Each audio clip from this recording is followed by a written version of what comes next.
Evening, ladies and gentlemen. Hope you're all well.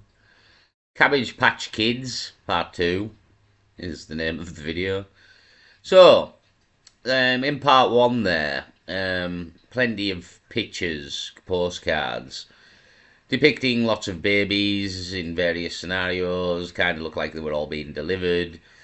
Early kind of Photoshop in many ways. An early method of photoshopping, obviously putting the babies on the photos. But just mysterious photos, but it ties into other things again. The Cabbage Patch Kids. Where did the Cabbage Patch Kids come from? What does it mean? Why cabbages?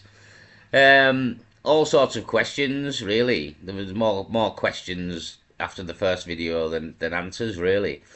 So it's based in a theory of Tartaria. I would imagine this whole Cabbage Patch Kids, and some sort of cataclysm happened at some point, and they reseeded the Earth with babies, or America, in primarily.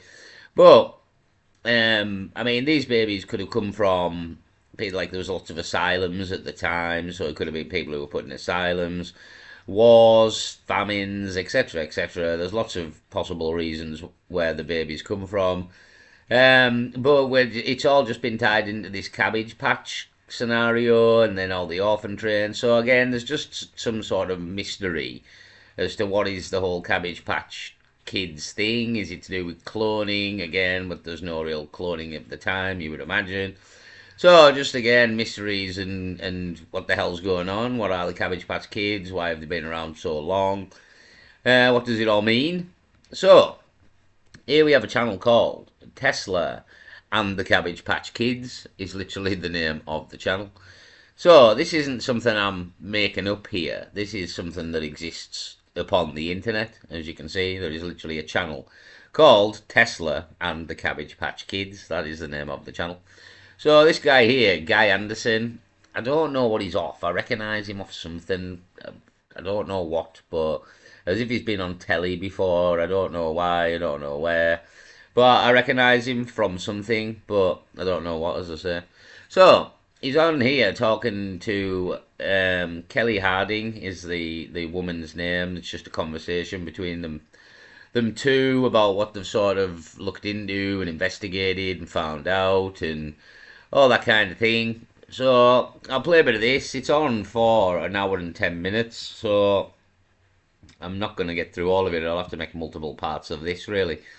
But there's some interesting stuff in here that ties in, and there's a film. I'll make a video of the film. Here it is. Here, a cabbage babies movie, an MU film down here. Um, yeah. So there is a film as well that's a bit weird in many ways, where babies are born out of cabbages is literally on the film. So let's see what these two are talking about. Well, hi everyone. Welcome to my channel. This week I've got Kelly Harding chatting to me. Hi, Kelly. How are you? Hello. I'm doing well. How are you? I'm good, thank you. The reason for getting you on was actually because I saw an interview that you did on YouTube a while back now, and I realised that you know a lot more about the Cabbage Patch Yeah. Oh, and the reason that word's used and it really is. So I wanted to chat to you to find out if you could really expand upon what you were saying and share some of your knowledge with us. So I guess the first thing to ask you is what your understanding is of the word cabbage and why you think it might be used with regard to Cabbage Patch Kids and repopulation and so on. yeah, absolutely. So, I came across the videos on YouTube about the Cabbage Patch postcards and it just there's just a bunch of question marks in my head of what does this mean? Like, what is this? They're so odd, you know. And I think it's funny because you could totally see them as just being something cute and quirky and fun. And I think that that's what a lot of people thought of them, but to have your eyes open to the way that this world or this plane of existence works, you know? You Yeah. go, okay, this is probably a symbolism for something. What is it that they're trying to tell us? What is it that this means? Um, and then so I have got, Mind Unveiled's book here, The Yeah. Cabbage Babies, and they had basically collected as many of these postcards as possible, and they categorized them, and they just put them out there so that you could see what they were about and try and figure out more about them. And so there's different categories of the Cabbage Baby postcards. Yeah. Um, so there's ones with cabbages where there's babies being plucked out of cabbages, and usually there's a man with striped socks and a lady in red, and part of that symbolism. So And what? Yeah. Now, obviously, I've got lots of these postcards. I've been collecting them, and the ones that I who didn't you? get, I actually managed to get Well, I bought high resolution images of them, and then printed them off myself and made an album. Oh, nice. What's the red and white socks about? What is that symbolizing? Well, I'm going to get into it, but I do believe that the striped socks, to me, they look a lot like French sailors' uniforms because, the French sailor uniform Yeah. is the blue and white striped top. And I think that that might be what that is. I don't know any of these things for certain. But then the lady in red, I think might be Lady Liberty. Right. Yeah. Is there possibly a connection between that and Rosemary's Baby? Oh, I don't know anything about Rosemary's Baby. I've never even seen the movie. Well, there's a weird thing about that. Kate Middleton, I suppose we're supposed to call her Princess Catherine now, but I can't do that. To me, it's Charles Rothschild or whatever you want to call him. They're not royalty to me. But Yeah. when they had their first baby, she came out of the hospital, this private hospital, um, and she was holding the baby and wearing the same dress from the film Rosemary's Baby, and everyone at the time said that's dark. What's that symbolizing?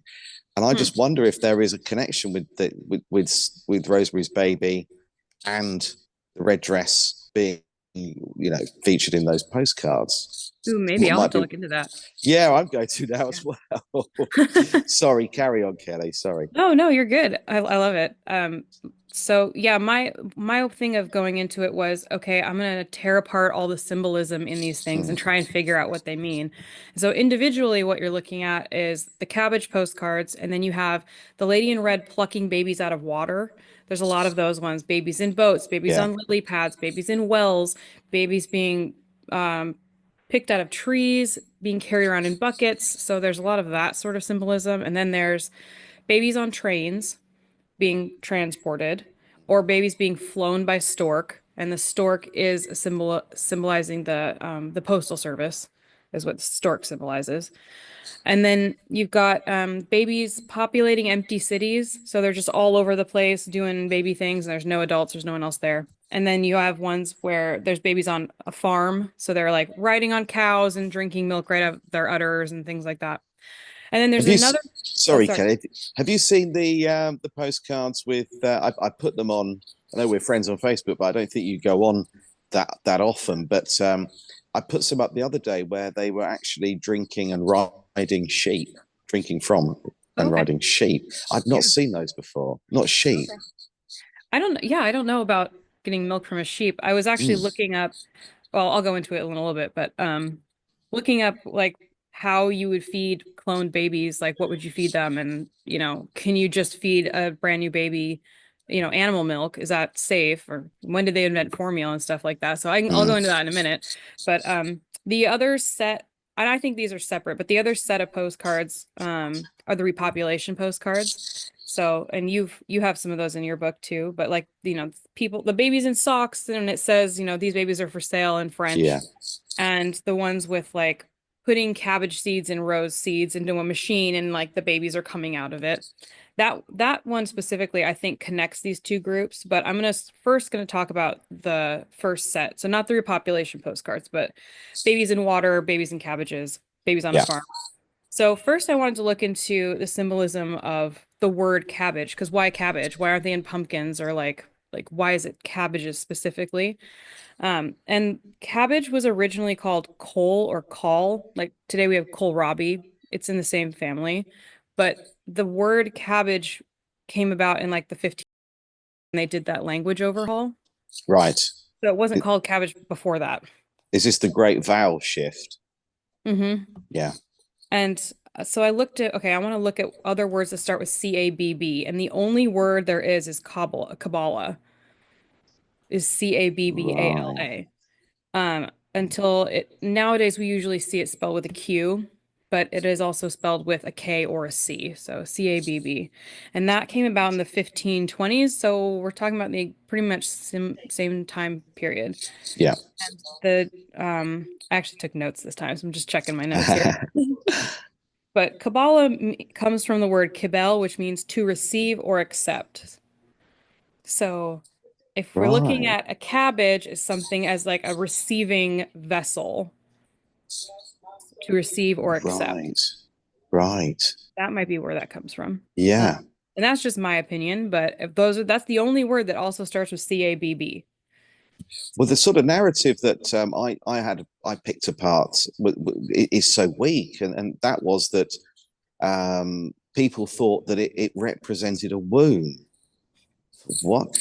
And that there were layers to it that peeled away, and I thought, well, really, I mean, anything like that with that sort of you know philosophy, if you like. I mean, really, you'd be talking about an onion. Yeah. So I thought that one was pretty poor. Yeah. So that's just looking at visually what does a cabbage look like, but cab means head, and so that's another reason why it could be called cabbage because it looks like a head, right? Right. But that's just CAB. And then other words that start with cab, you got cabin, which is like the head of the ship, right? And um a cabochon is a polished gemstone that's like rounded on the top. And caboose, which is the last train car, and it's also a ship's cookhouse is a caboose. Right. So, so I went through like every word I could find on my etymology, which is like etym online, so my app, and then just Googling and looking, and then that's pretty much all I found. And then later, I was looking into maritime admiralty law, and I was looking for a book on maritime admiralty law, and I found a book on cabotage. And that I was like, oh, okay, let's look into this. What is Yeah. cabotage? This is what fascinates me, and this is Yeah. this is what I heard you talking about on YouTube um, a while back now, and this really fascinates me. Yeah. And well, it blew my mind that I'm like, okay, well, I looked everywhere for words that start with CAB. Why did I not find this one? And what I have found is most of these terms that are used in maritime law, you won't find in a dictionary and you won't find online if you're looking. You have to specifically look for maritime law terms. Right. And a lot of these words that they use in maritime law, we use normal day to day, but we have a completely different meaning. And I like to talk about just as an example of having two words that we use all the time, but they have different meanings, and maybe one of them is kind of obscured. I really like this one, and I've never told anybody about this one yet. But Okay. the word great, right? Yeah. We know that great means someone that we look up to or someone magnificent. Magnus, which is actually my son's name, means great. So those kind of go together. But there's another, and then we have like things like the Great Fires. Yeah. Like every city had a great fire. Well, why are we calling them great? Because they Yeah. were big, they were destructive. Yeah. Yeah. Great. You're absolutely right. Yeah. And then we have, and grand also kind of goes in this. So great and grand, because we've got like the Grand Canyon and you've got different, like there's the Great Lakes. And I'm just talking about stuff in the US, but Yeah. like you'll see those terms a lot uh in different geographical things or different things that happen in history. There's And it makes me wonder, again, so she's talking about this is a bit like John Harris in a way, and legalese, and how the word understand in legalese means stand under. So they changed the words around within the Law Society, but they seem to have done the same thing with Admiralty law as well as the actual law. Um, I mean, some say we're governed by the law of the sea. Where do you stand when you're in a court? The dock. So yeah, basically the Law Society, be it the fucking on the land or on the sea, it would seem. They basically change words round, the meaning of the word. So their words mean something different. So great, as she mentioned there, the word great and what it means in admiralty law, which I think she's going to tell us in a minute. But where our country is called Great Britain, and again, a lot of people might think it's, again, we're saying like because it's good, it's great, it's, you know what I mean, it's grand. But maybe it means something completely different, and Great Britain isn't, the great doesn't mean what the English great means. It means what the legalese great means as a possibility. I don't know. She actually doesn't mention Great Britain here when she's naming things, but it was the first thing that come to my mind when she started saying the word great. I thought Great Britain, and we kind of like all the Admiralty law when we were the Empire. It was kind of set up by us, and you know what I mean. So does Great Britain mean something completely different to what we think it does as well? It's not Great Britain. So yeah, they changed the words around, and again she mentions all these great fires, the Great Fire of London, and all these American cities. Every single one of them had a great fire. So what's going on again, and grand and great, and why do we use these words? And they were kind of right in everything they said there, because why are we describing fires as great and like they destroyed everything? Surely that's a bad thing. So it's kind of got a point, to be honest. And again, anybody who knows the crack about legalese and how they change words around in the law society, this is exactly the same thing. And again, it's still the law society, it's just maritime law. So yeah, they change the words around and fuck us all over. And again, this is, they do it with lots of things, like that how people speak to each other without you understanding what's going on. I mean, they use numbers. Sorry, it's called numerology, and talk to each other in numbers. Again, people on the internet will go into that if you want to, and gematria and all these things. It's all getting a bit fucked up to me. That it does exist, and I've kind of seen it in many things as well, especially numerology. So anyway, they were great. Alexander the Great and things like that. And Yeah, and like we refer to World War One sometimes as the the Great Great, War, yeah. and you're quite right. There's nothing great about it. Not if not using the word as we use it. Well, I'm going to tell you why they use that because it's a hidden reason. But if you look at genealogy, you know, you have a grandmother, and then you have a great grandmother, and a great great grandmother. Yeah. And that's going this way on, like, if you're here, you know, you get grandma, then your great grandma, and your great great grandma. And if you go this way, they're your cousins. Well, this is your cousin once removed and twice removed. So the terms great and grand mean one generation removed from.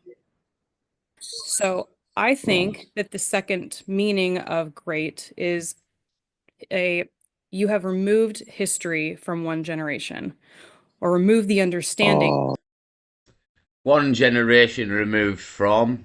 So again, I kind of get what she's. I kind of get what she's saying there. I was when they said the word great and grand, and she's using it in the same sort of um, context. And then again, she's done brilliantly, really, to figure out grandma and great grandma. So it's like a generational thing. Like again, your grandma is sort of two generations above you, and then a great's three, and a great great's four, and a great great great's five. So it's talking about again removing something generationally again, and we're kind of talking here about some cataclysm and a lost civilization, and replacing people with babies from fuck knows where we got them, but maybe just off people in asylums. So removing, and again, as I mentioned there, like removing the history, and how long has it been called Great Britain, and did they remove something in the Britain again, this could all be to do with democracy, do you know what I mean? And like what's been done in the background with the law and things like that, really. Again, I don't know, but it's just I thought it's very interesting for me anyway. And again, this whole great grammar and again, Admiralty law. Are we using the wrong the wrong words in certain situations. So generally, the word great means great as we know it to mean, and grand. But here it's in a different context. You know what I mean? And it means like a removal of generations from you backwards, so to speak, in time. So yeah, and does that great again? It's all to do with Admiralty law, and we're using it in the wrong context, so to speak. But at the same time, I don't even think anybody's really probably ever thought about it. I hadn't before I watched this video, and I'd never really thought about it. Great grandma, great grandma, and well, but brilliant. Well thought of by her as like a a thing to explain it. Oh, by that's one good. generation. That's good. Yeah. That. I mean, that makes perfect sense. Yeah. That's fantastic. Thanks for sharing that. Yeah. Shit, that's a So, mind fuck, isn't it? That really yeah. is. So the great fires, they're like, it's like they're laughing at you. They're saying, look, we took Yeah, away your history. Now you don't know. So then yeah. one generation removed from you. And if like the Great Fire of London, 1666, if Anatoly Fomenko is right, and they added 1,000 years onto our timeline, then that was 666. That was the year it happened. If Yeah. he's right, Hmm. and that tallies up, doesn't it? It sort of reinforces the. Yeah, there is a lot bit of evidence that they've added 1,000 years onto the fucking timeline. I haven't got into that yet, but there is some evidence that they have. I mean, you've got all the Dark Ages where fuck all happened. Like it's kind of like history stopped for a while, and they've filled in the gaps. But if you look at some of the gaps in detail, they absolutely mirror other events in history, except for they're a couple of 100 years apart. But everything happens in the same way, the same kind of, you know what I mean? I'll get into that probably eventually. Did we add 1,000 years to the calendar? But it's all kind of part of the same thing of Tartaria, the Cabbage Patch Kids. The it's all part and one of the same conspiracy, so to speak. So the word great, not meaning what you think it means due to legalese, basically changing the fucking meaning of words, which is an absolute fact. That is a fact of legalese. That's what they do. So yeah, we're using these words, or these words are being used on us. Is a better way of putting it. When we don't actually know what they mean. So a lot of stuff can be the wool can be pulled over your eyes, so to speak, because you're not really understanding what you're being told because it's in legalese. Again, this is how the police fuck people with the word understand. It really means do you stand under. So this is how the police fucking often get the upper hand on people and they don't know they've got it. So yeah, we'll carry on. The theory. Yeah. So if you start looking into the terms used in maritime admiralty law, you're going to find a whole lot of words that you use for something else. And it's super fascinating. And each one you got to kind of pull apart and think about and see how, because they're not all going to be as direct as great, the word great. But Yeah. so cabotage law is, and I'm just going to read it right off of Wikipedia here because it's just easier that way. Maybe if I can get it to come up. No? Okay. All right. I didn't save. Cabotage law has to do with it was originally for shipping, but it now encompasses not just water shipping, but air travel and land travel. And it has to do with nation or country A coming to the port of nation B and how goods can be unloaded and then transported through the country. So those are cabotage laws. So to conclude, and that's like a really basic, it gets. So, as she said there, it's about transport, and again, the theory is that all these babies were shipped in from somewhere to repopulate cities that were already built because something happened. Again, there's fires in all of these cities in America at some point in history, kind of burning down the old cities, so they've got to be rebuilt again. But the theory is that these cities were already there, and some of these buildings do remain. That not all of the buildings were destroyed, and again, it's into these world fairs and where all these things already built. But where did all the people go? And then there's the talk of like a mud flood. Well, I'm not really 100% on personally on the mud flood, but there is kind of some evidence for it and pictures of buildings under bits of mud, I suppose, but not definitive proof for me. But the whole a lot of these buildings, that's what stands out for me. That the world fairs and all these buildings that we didn't have any electrical tools or anything, or no cars or anything at all. Yeah, they've apparently knocked these buildings up. I mean, in these times to build the world fairs, like 2 years. It's ridiculous because like in them pictures, some of the pictures you see, and that's not the whole world fair. The world fair is fucking miles bigger than that. Um, yeah, it just sounds like madness. It doesn't make sense. As many, I mean, I can play you literally an engineer who's trained in all manner of fucking construction, and even he says it fucking doesn't make sense to how you could build all this without any machinery in that time. It just doesn't make sense. So yeah, like I think that's where people think wrong as well. Like you can maybe knock it up today, but you're talking 100, 200 year ago, 150 year ago, where you're getting the materials and mining it and getting it from there and dragging it over and knocking all this together without cranes or anything at all. No roads. I mean, in 2 years, there's your problem. Like it might have been possible given what 50 years, like, but in 2 years to build them world fairs and how detailed they are, there's fucking no chance, to be honest. Absolutely no chance. So, we've learned here the word cabbage, a very close word, as she said, was cabotage. The closest you could find, in fact, to that word, but it's not in the dictionary because it's maritime admiralty law. And like legalese and the law of the land and Black's Law Dictionary, they changed the words in legalese to mean something else. She's discovered, and probably right in some way, because, as she said, great grandma, the word grand and great. So it means like a generation removed, and it kind of does, because great grandma, great great grandma, great great grandma, so generationally removing backwards.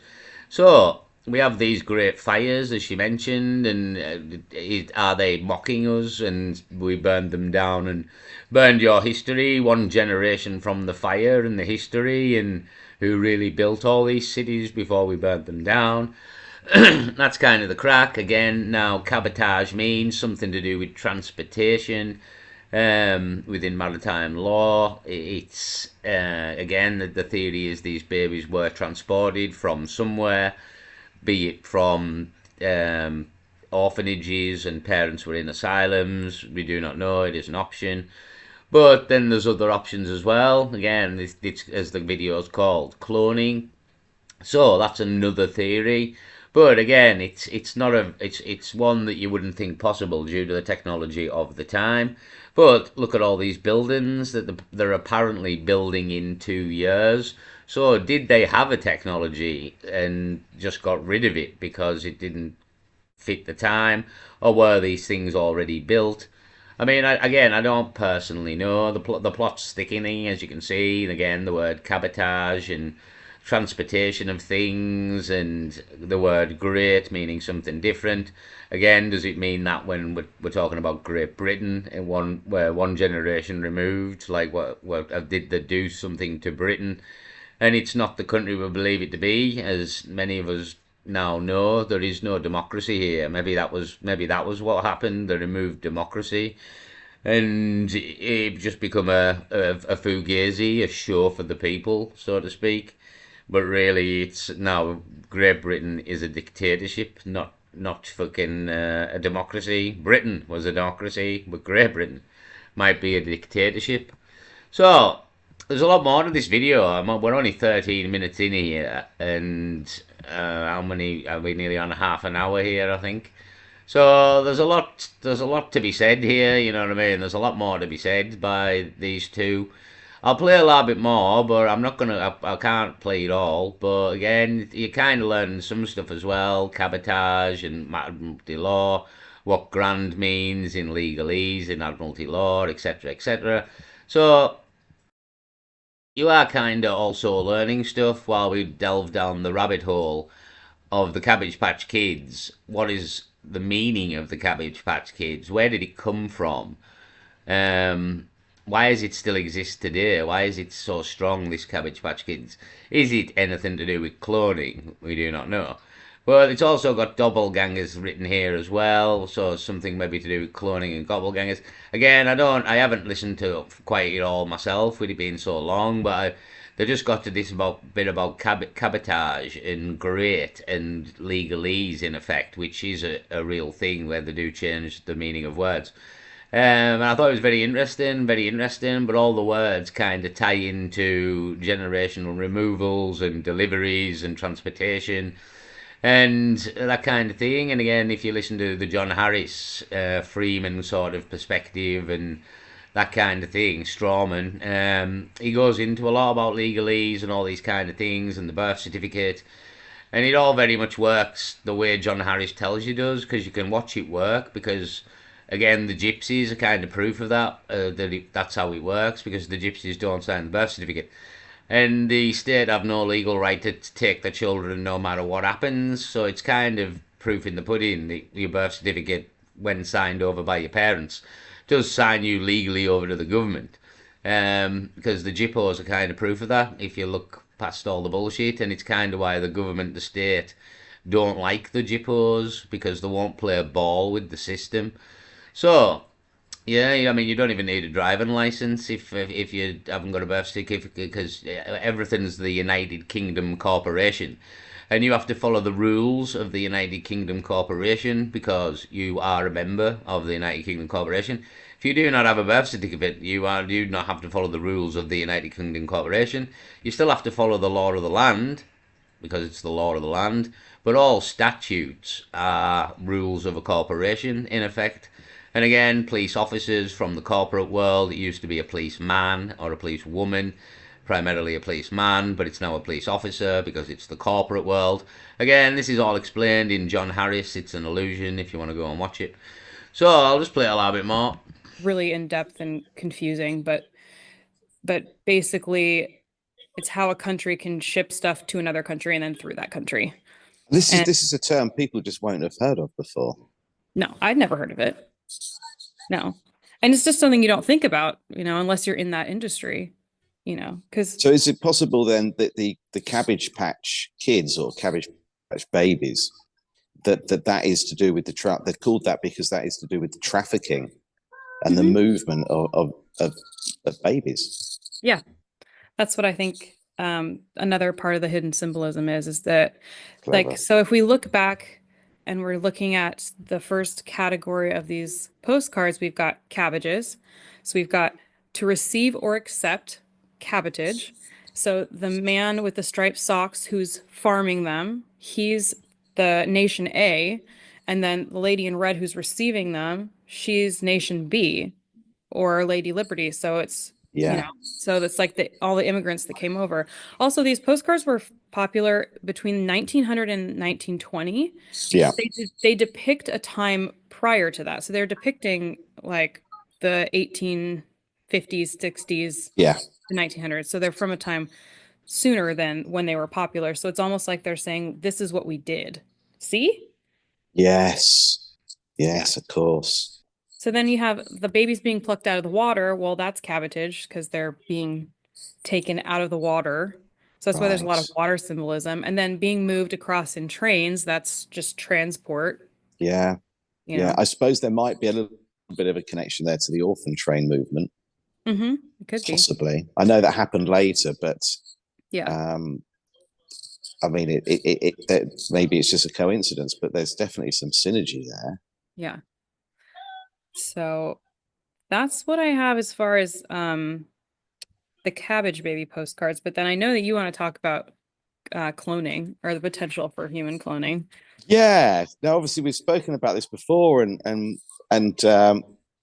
like I said to you, I think I've gone so far into it that I can't not see this as a cloning exercise. But every day's a school day, and I these are theories, and you've obviously you've got my book, and I say throughout that, and often on posts, that this is just what I think. What do you think? Yeah, well, I'm myself. I'm not too hot on the cloning aspect, but I wouldn't say no if you've got a technology of some form and this whole Tartaria thing's right, I suppose. But at the same time, I'm just that there is again in the world fairs there is kind of proof that they kind of had a technology that we didn't, or they had something, because there's one particular tower, possibly in the Chicago Fair. It's got 50,000 light bulbs in and like spotlights on the roof. The amount of electricity needed to run that one building is more light bulbs in that year when it happened than there was in all of New York, apparently, in that one building. So, to power all this, you're going to need immense amounts of electricity. So where did they get it all from in that time? Do you know what I mean? That's another one of the mysteries of one of the world fairs. There was a lot of electric at the world fairs. So again, it's not definitive proof of anything, but it's just another sort of mystery of how the hell did they light up this entire building. I will show this building in a video possibly when I get to that part, and it's again more on the world fairs. So there is some mystery again, and there is this crack about Cabbage Patch Kids. Where did it come from? What does it mean? Why are they still here? What's all these postcards about? Why cabbages? And again, cabotage, and all the conspiracy of trafficking babies from somewhere to repopulate somewhere. All the words and are kind of fitting in. Do you know what I mean? Cabotage, about transportation across the sea and ports, etc. So the words kind of fit what people are thinking. Is the bad point of talking this down, if you want. It's like now the words are kind of matching, and I thought it was very interesting. Again, some very clever people out who look into stuff and find stuff out, and you look deep into stuff, and just yeah, like stuff you wouldn't necessarily know. So that's kind of again. I'll maybe make another video on this. We're only sort of 16 minutes into an hour and 10 minutes of this entire video, but that was just mainly about a bit more about the Cabbage Patch Kids or Cabbage Patch Babies and the postcards, and then what do the words mean, and why is it cabbage, and where could that come from? And again, not as he's just said there, it's theories, you know what I mean, and trying to connect dots that maybe aren't necessarily right, to be honest, but just something to do, I suppose, as well, isn't it? Something to do. So yeah, again, I don't claim to particularly know the crack with any of this. I'm just investigating it myself, but just finding some interesting stuff out, and there is little things that are all like again that she was right in what she said about the Great Fires, and if never mind the Fire of London, if you go every fucking major city in America had a Great Fire in like the 1800s, like every single one. So stuff like that, you know what I mean? And then you've got these buildings as well, like the World Fairs is the perfect example, that just don't make sense, that don't make, even like architects and engineers have come out and said they don't make sense for the time. How long they're claiming it took to build it, when you've got no real roads or cranes or cars or anything at all to transport any of this stuff or lift it or anything at all. Yeah, you claim you've done it in 2 years, and people in the industry in this day and age would say it would take about 15 with the technology we've got today. So it just doesn't make sense that the official story. I mean, that often happens with a lot of stuff if you look into it, to be honest. But the official story doesn't make sense. It really doesn't. That like it, and a lot of these buildings, and it's not just these world fairs. There's buildings all over the shop that in America that just don't make sense for the time they said they built them and how long it took. So anyhow, this is part two of the Cabbage Patch Babies and the Tartaria and all this palaver. Well, we'll keep looking at it, and I'll bring forth more videos with more people. I'll maybe play more of this as well, depending on what's said. I'll have to listen to more of it myself. I have listened to about halfway or something, but I just can't remember what else is said. It's I just thought the cabotage bit was interesting, to be honest. I'll leave it there anyway. Peace.